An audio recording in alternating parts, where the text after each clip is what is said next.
the gladsome tidings that Prince Harry and Princess Meghan shall not be permitted to use that brand, Sussex Royal, which they created a few months ago. I think it's only 44 days since this new dispensation when the news came through.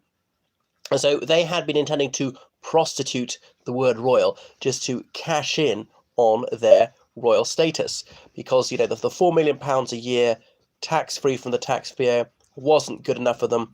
All this endless adulation to be met by the adoring crowds. Yes, they had their critics, but when they were out in public, nobody booed, nobody jeered, nobody spat, there were no catcalls. Those who go to see them are those who love them. Yeah, so saying about Harry and Meghan, them rather than being grateful for all the things they were given, this largesse, they were always whinging that it wasn't good enough. They get front row seats at all these events. Princess Meghan getting those seats at Wimbledon Centre Court and demanding loads of seats around to be cleared. A lot of people, even if you're a multimillionaire, can't get those seats at all these red carpet events, get to meet all these celebrities and all these high achievers. Now, Miss Meghan was a B-list actress. That's a major achievement. She's accomplished far more than I ever have. But Prince Harry's not a particularly accomplished guy. That's not what being a princess is about, or a princess. It's not a job. It's not a career path exactly.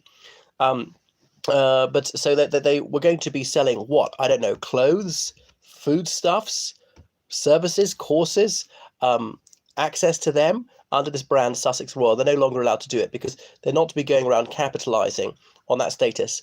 Now, is it a bit hypocritical? Arguably, because people do these things. Prince Charles, he is also the Duke of Cornwall. He sells things branded as Duchy of Cornwall, marmalade, bread, whatever.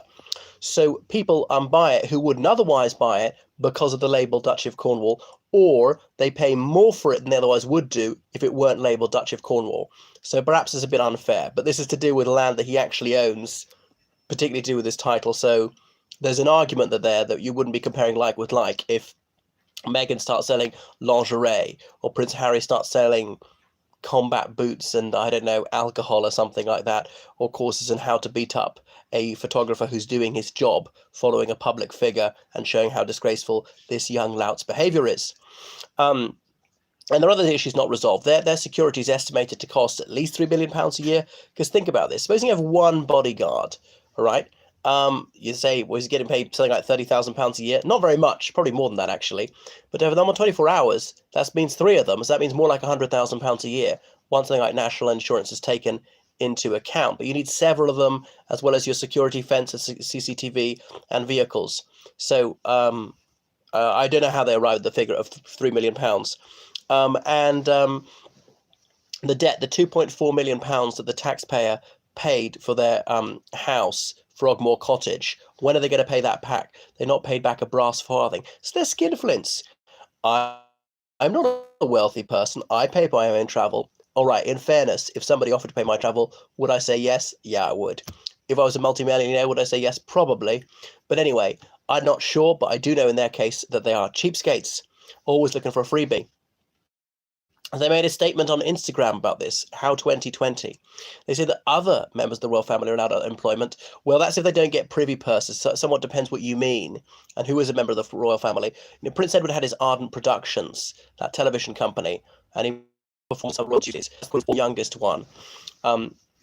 As for other outside employment, I'm not sure. But even Princess Michael, compassion. And they show no compassion for Meghan's father, I think. Be nice, but why are they so utterly heartless to him? So they're good. He's spoken on the phone a couple of times. Had a heart attack. He almost died, her dad. What has he done? I really don't know. She's not one to hold back. She's one to give you a fusillade. Anyway, so all these theoretical comments by her friends against him, right? There's no mere bad enough of his parents. The messiest divorce of all time. And when he's 12 years old, his mother dies in the car. They're not been the least bit filial, either of them, not treated Her Majesty the Queen well. They're completely undutiful. I remember an American friend here in London, he said that's really duty is the first word that springs to his mind when he thinks about the Queen. She does her duty, musters all the dignity she can, carries on and unworthy of the name of Windsor and the great titles that he bears.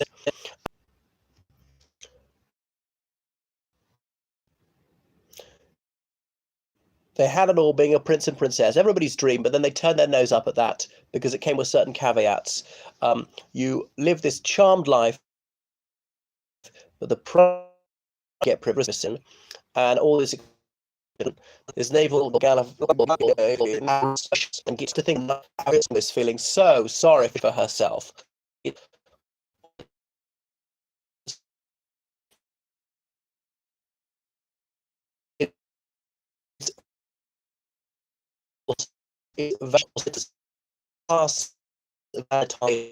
Anyway,